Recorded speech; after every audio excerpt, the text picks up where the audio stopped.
the mind, flight to the imagination, and soul to the universe, and life to everything.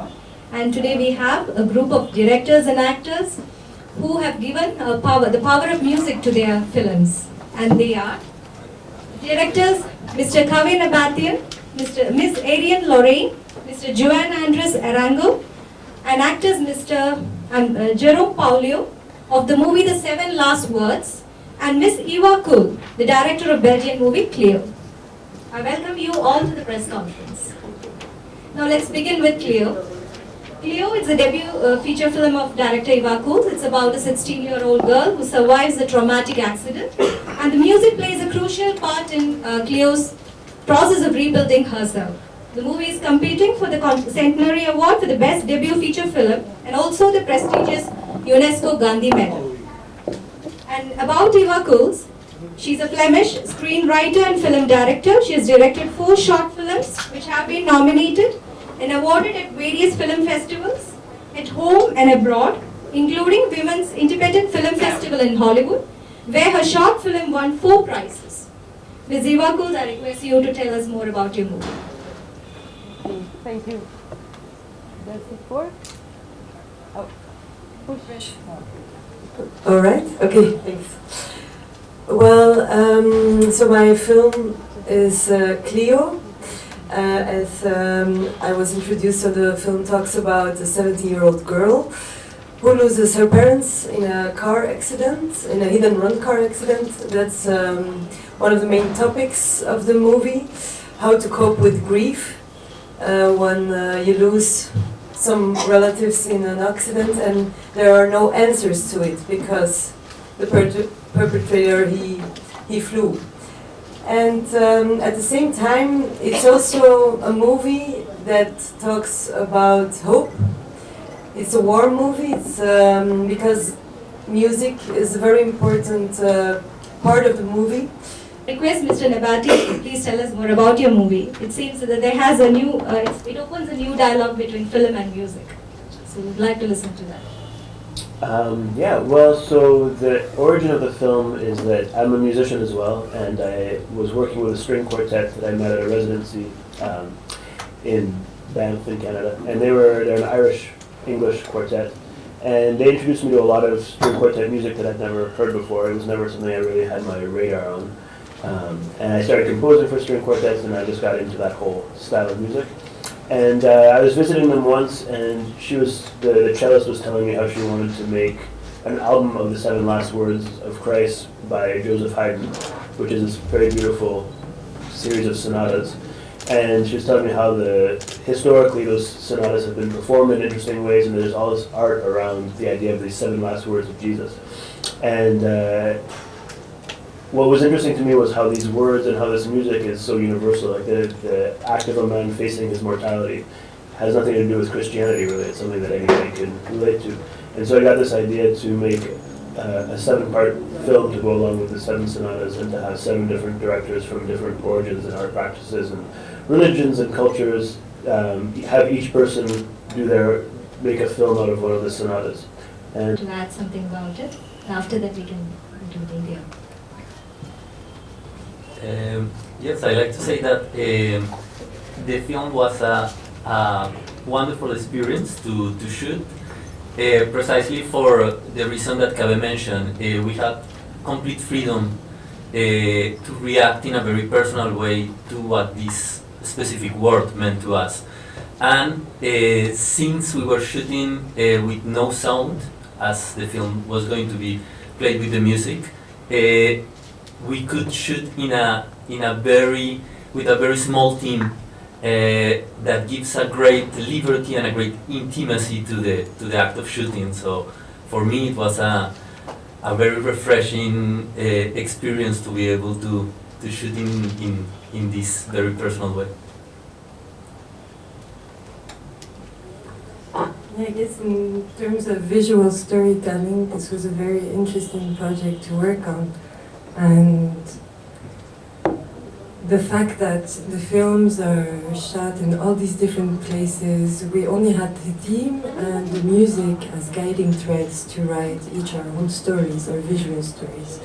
And there the music is really a guiding thread and a tool for expressing emotion. And it's an abstract language, but a universal language, and I hope that's what publics all around can understand and feel. Hi. I have to say, for me as an actor, there was a huge challenge for me. There was a big challenge because it was without sound. So Juan told me that I had to express myself without words. So that was a good experience for me. So, and I learned a lot from that for the movie. So I think for my career also it was a good challenge and something that I could do about. And just, yeah, my roles I speak usually, but for this movie that was a good experience. So. Thank you. Now the floor is open for questions. Challenging, but how tough was it to? Very, very tough. You said challenging, but how challenging was it? Yeah, good question. I have to say that the funniest thing behind all of that is that while we were shooting the movie, I've been sick because there was 12 hours on a boat, and I didn't know that I could be sick with that. And that was funny, but for the emotions too, because I played someone who was depressed. He didn't talk to his mother anymore, and tonight I was on a boat for 12 hours. I was sick, and I had to act. That was a great challenge for me because I was like, I need to prove that I can be a good actor. And I remember while I was sick, Juan was like, would you like to take a break? And I was like, no, let's continue. And I was ready to do everything. So yeah, that was a big part of the challenge for this movie.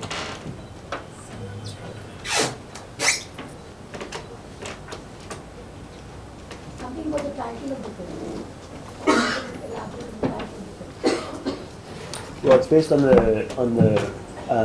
the composition by Joseph Haydn, which is called The Seven Last Words of Christ, Opus 51. So we just called it The Seven Last Words because that's what it is. Any specific reason for you to take people from seven of them? Was it any specific reason to those seven different directors? Well, yeah, because I mean, at its base, it is a religious text. But what was interesting to me was not so much the religious aspect. It was more interesting to me the idea of a man facing his mortality, and so that's such a universal subject that I wanted to make sure that it didn't all. At the very beginning, I was actually thinking I would direct all seven myself, but that would have been just one person's perspective, and it was important for me, and I think for the music as well, to have different perspectives that didn't all come from the same place. Interpretations also. Exactly, yeah.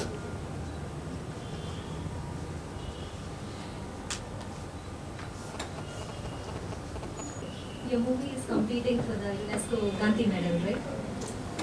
Yes, I just heard actually. I didn't So how know do that you think already. it has projected the values of like peace and non-violence? Can you just give us a description?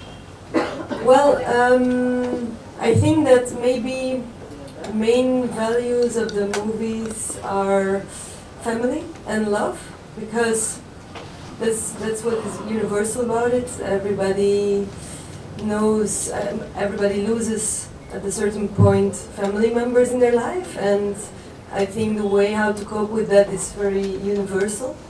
So that's maybe one of the reasons why they saw that. That's what people tell me. And also, I think it's beautiful actually to be here with the other fellow filmmakers who want to talk about classical music.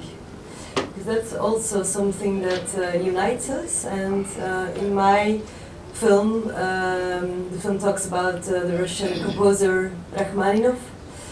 And I just enjoy it so much when I'm traveling with the film and people say like, I love Rachmaninoff, I'm playing it.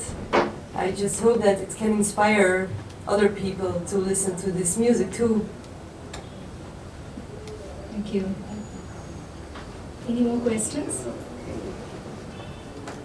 So let's wind up the session. Thanks, friends. And thank you, the wonderful team of The Last 7 Words and Cleo, for being with us.